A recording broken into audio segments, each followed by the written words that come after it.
Christmas time, Tony. Guess what came? Check this out. I had a guy up in Idaho cut these on a CNC router. This is going to be a single dog dish feeder. And these are for a double. I like it. I've already got the bowls. It's time to get the frame built. But that looks small. 5.5. I don't think that's what I ordered. He read my blueprint, 5.5 from the edge to the center as the diameter. Got to make these holes 2 inches bigger. 7 or 8. All you have to do is just run it up, get a brand new flush cut with the bearing, run it on the 7.5 inch circle, and it would just, I mean, it'd make quick work of it. I've got 16 doubles and 36 singles. Yeah, but it's gonna make a pretty cool dog dish. Dog dish, it really is. Did we do that before and not make any money? No, my pet furniture kicked it. Where I lost money was on the cat trees. Oh, I will never build another cat tree as long as I live. The dog furniture and the feeders, I made good money on those. In fact, I had a dedicated website at one time that's all we did was it's called Rustic feeders. Paws. Remember that? Oh yeah, I remember building a few. Like thousands of them. No, the feeders and the beds do good. It's just the cat trees. No, thank you. Carpet and those little platforms and getting that sauna tube and getting carpet to stick to that crap and PVC little perches. Every one of them was custom. Everybody. You could make no pattern, huh? Some lady wanted a 12-foot one, and then they wanted one to go from here to there. I mean, it's crazy. Just absolutely crazy. Yeah. I don't mind doing a dog feeder, and Cade's got some pretty cool ideas on dog beds, but cat trees, no thank you. I was so excited to come home and get these. I ran from the shop to get up here because I wanted to go build one of these and show everybody on my channel what kind of a cool dog feeder we have coming. Now it's back to scratching our head a little. Hey Tony, I guess it's back to the shop with my tainted goods. I must be living right. I cannot believe this. I came up to my brother's scrap pile and look what I found. It's an old piece of metal, some kind of a flange already. Fits in there perfect. I'll be able to drill a couple of little holes, screw it down to my existing dog feeder, run a flush cut router around the inside of that puppy, and voila, we're off to the races. I can't even believe it. It's crazy. I'm anxious to see how this is going to work because I've got dog feeders to build. There you have it. Back to the shop. Okay, I'm here at the shop. I got really lucky at my brother's house, found that piece of pipe that's going to work to help me modify this to accommodate this. See, this bowl fits in there perfect. So what I've got to do is I've got to cut this collar right here down, and I'm going to use this inner circle right here to run the bearing on for a flush cut router, and I'll make me a template, and I'm going to have to modify each one of those dog bowl pieces. So I've got my little Bauer cordless here. We're going to grind this seam off right here.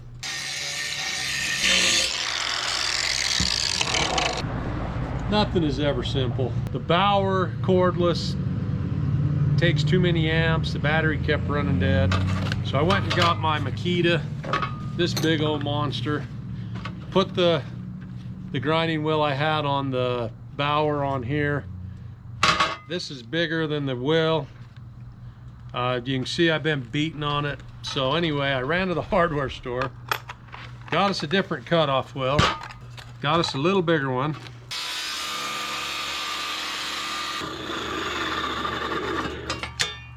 Ta-da!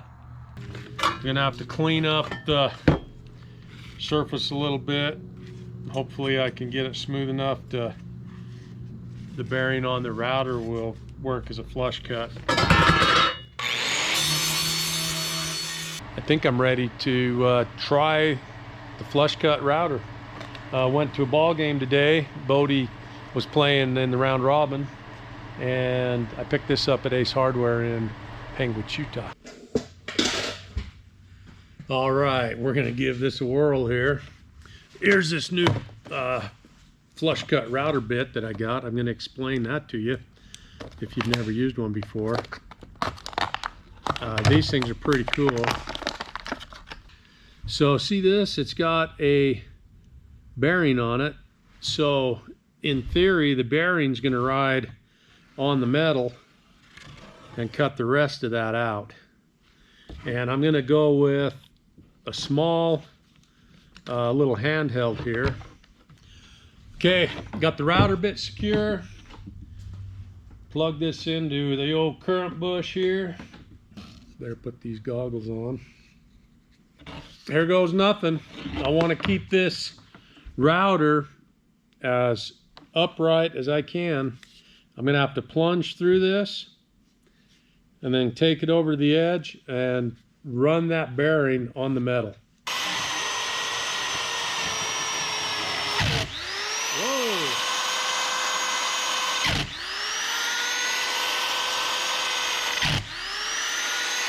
Why in the heck is that jumping so bad? Whoa, it's a two-hand deal. Okay, the theory is sound, but for some reason, it's not performing the way I thought it was going to. So I think if I put it on this router, set the depth of the table to where the bearing is just barely riding on that, and I'm gonna have more control with two hands. See what we can do with that. All right, here we go.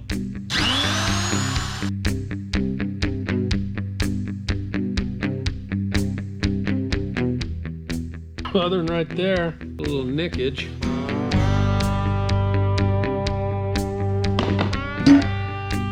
Oh, I like it. I like it. Fits right in there. So there's your double dog feeder.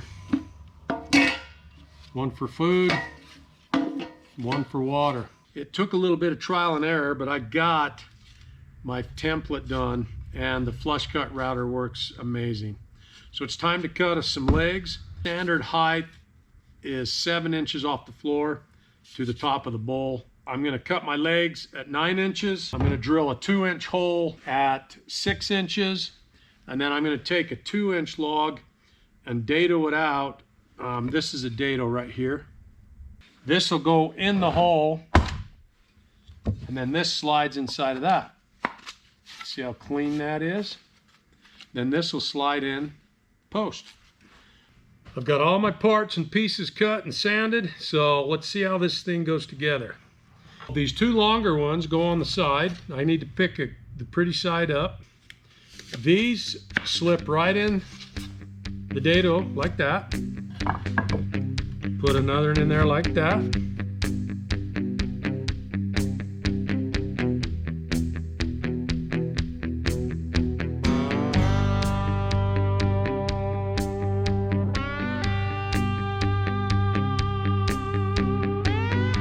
I made these cute little end caps that go on like that, and then you square everything up. So this right here is not a very clean finished look. So I'm gonna go take and stick that on the router, just clean those up, just kind of round them over. Let's see what this looks like. Stick that back on there. I like it. See how much cleaner that looks?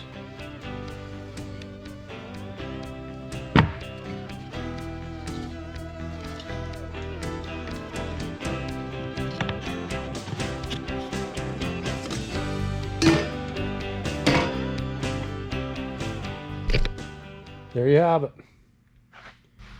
I think I'll just glue that thing together, throw some staples in it, and it's pretty much done. We're going to offer these dog feeders in 3 different finishes.